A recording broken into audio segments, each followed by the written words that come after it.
Aloha, friends. This is Dr. Rick Bennett with Waiwai Ola Ohana, formerly Waterkeepers. Want to give you a real brief overview of some of the programs and some of the research we've been doing in the last couple of years.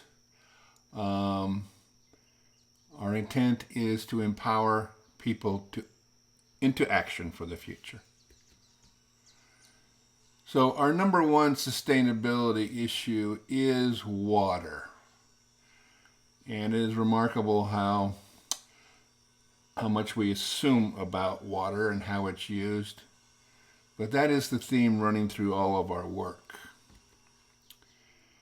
And so to start at the policy level, Rhiannon and I have authored a policy paper for policymakers about sustainable water use and how that really is in a large part, the necessity of Hawaii County government, including our Department of Water Supply.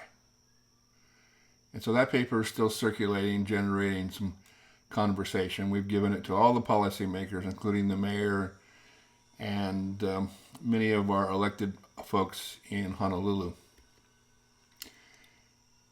What is needed, which is the central theme of this paper, is that the various departments coordinate around water policy.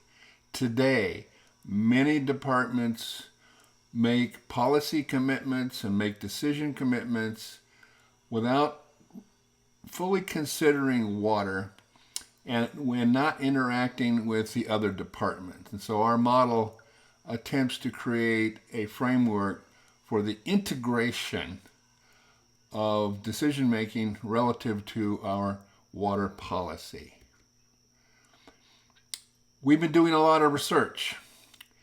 The Kahului Bay folks have got a decade of data that was sitting in their computer, and we volunteered to pull that data and take it apart and reassemble it and see if we can see if we could figure out what's going predominantly with nutrients in Kahului Bay. There is a lot going on there, and it's below sea level. The data provides us the opportunity to see things we simply cannot see. And one of the things that we don't appreciate that this graphic that we developed shows is that most of the nitrogen that is getting into our oceans comes from the nitrogen in protein that we eat. It is then excreted in a different form, ultimately flows into the ocean where it acts like a nutrient, and nutrient excesses in the ocean are associated with all kinds of ecological perturbations, including coral decline. We have the technology to fix this, and I'll share this later. It's to get the nitrogen out of wastewater by causing it to gas off.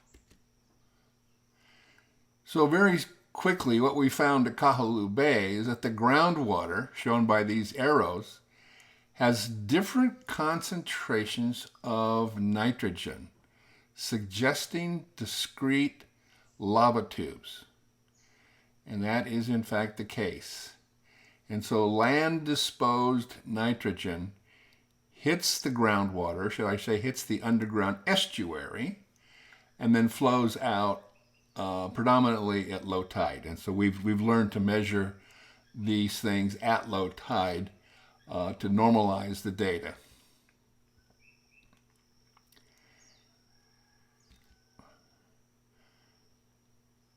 So this gets dramatic in the case of this algae bloom that occurred in August of 2020, when the water became so green-black that swimmers couldn't see the hand in front of their face. And this is due to wastewater nitrogen flowing in that light blue circle and flowing out into the deeper water and then moving through the bay with the currents. The concern here is that these algae create sunscreen for bacteria that get put in the water from human contact and from leaky sewers. And the sewers along Ali'i Drive have been leaking for decades, and fortunately the county is addressing that. To help us see these things that happen, we started a program called Namaka Okekai, the Eyes of the Sea. And we have a half a dozen volunteers that have agreed to be the eyes of various locations, from Honokaha Harbor in the north to Milili'i in the south, and in particular Kahalu'u Bay with all of the Reef Teach volunteers there, coordinated by Cindy Punahale and Kathleen Clark. So turbidity is caused by an overgrowth of phytoplankton, as seen here in Keauhou Bay in 2007, where the water is so cloudy you can't even read the name on my paddle. And as water gets more and more cloudy, sunlight, particularly UV light, doesn't penetrate as well, and we get a lot less sanitation of the water. Our waters are pretty healthy because of the sun, and the extent to which we feed phytoplankton with our nutrients creates this ultraviolet shade for bacteria. So as you know, cesspits and septic systems are a very, very hot item. We're going to outlaw cesspits. In fact, they're already outlawed. We're going to close cesspits by a decade or more from now. And the alternatives are not known.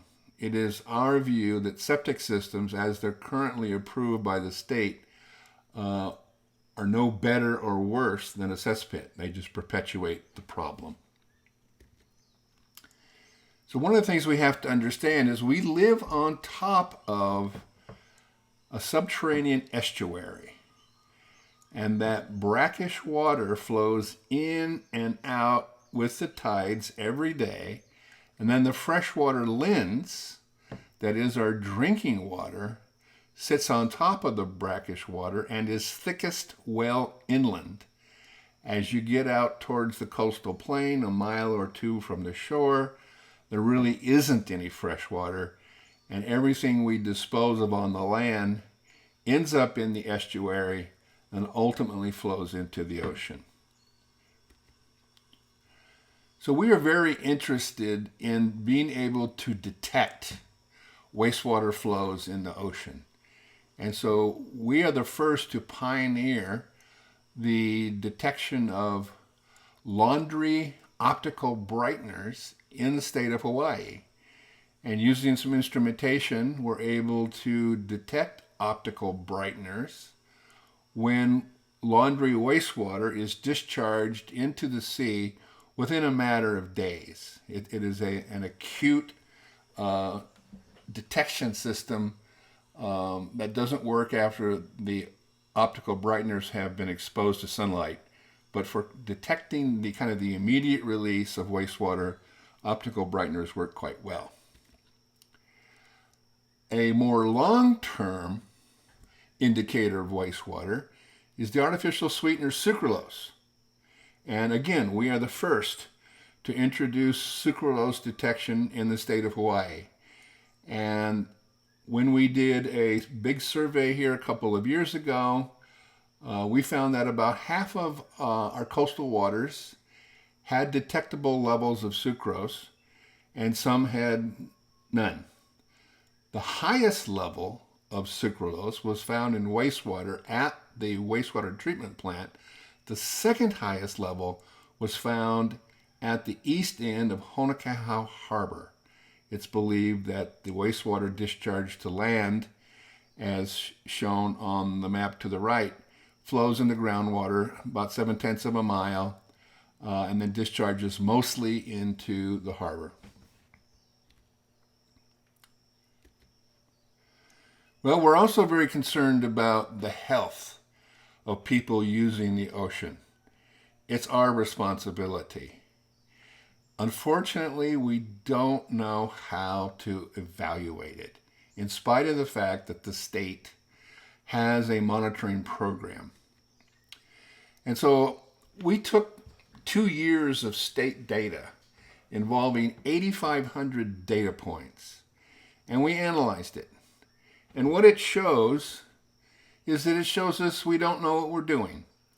And so the testing program cost about $1 million a year, EPA funded, and it provides us no assurance that our recreational waters are safe because it's measuring a bacteria that's mostly native to the raw environment and to a much, much less extent related to human feces. And so we need better testing methods. I've shared our data with the EPA. They're well aware of it, and they're attempting to address it with some new technology similar to the PCR used for testing COVID. We've had the opportunity to meet with EPA staff and talk about our wastewater challenges and our wastewater solutions. And this presentation was made for them. And in that presentation, we identified problems at Hilo wastewater treatment plant, Honoka'a injection wells, Kalakahe injection wells.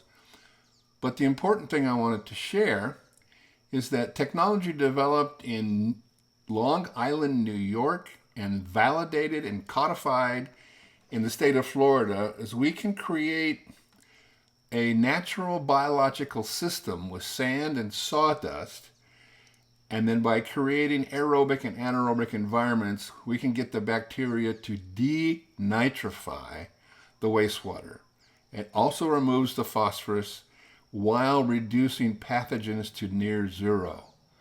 This costs very little. It is simple technology that we really need to apply, and we're working hard to do the first demonstration project, looking aggressively for cooperators and funding. And so, as you may know, Puako Village is a problem. It has hundreds of cesspits that drain directly to the seawater below. There's basically no interface. And wastewater indicators put into toilets in Puako will show up in the ocean in the matter of hours. And then to make matters worse, this resort, Monolani, has wastewater injection wells that are 1.4 miles from the coast, and they are discharging 400,000 gallons a day of nutrient-rich, non-disinfected secondary effluent. The good news here is that water with a little more treatment could be used to irrigate their golf courses, and their golf courses are currently short of water, and some at the resort are arguing they need to pump potable groundwater for the golf course when 400,000 gallons of reclaimed water is readily available to them every day. So what's needed is a paradigm shift. We need to stop thinking about wastewater as a waste to be disposed and how it can be managed and treated to become a resource so that we get resource recovery. Wastewater and its nutrients are superb waters for golf courses and superb water for some types of crops, especially those that are not consumed directly by people. But we have the technology to disinfect wastewater and make it suitable for the irrigation of things like lettuce and broccoli and what have you. And so needed is some actions. And we are advocating many actions here to move wastewater from waste to a resource. And things like avocados in South Kona, crops like ulu in the entire mountainous regions of the state can become, again, a major carbohydrate food source for our people. And water is often the limiting factor. So water is our number one sustainability resource. Waiwai Ola Ohana will continue to work with this as our central theme, working on many aspects of this project to make our water safer, healthier, and more abundant. I hope this has been informative, and I hope you'll see the value as we do. Aloha.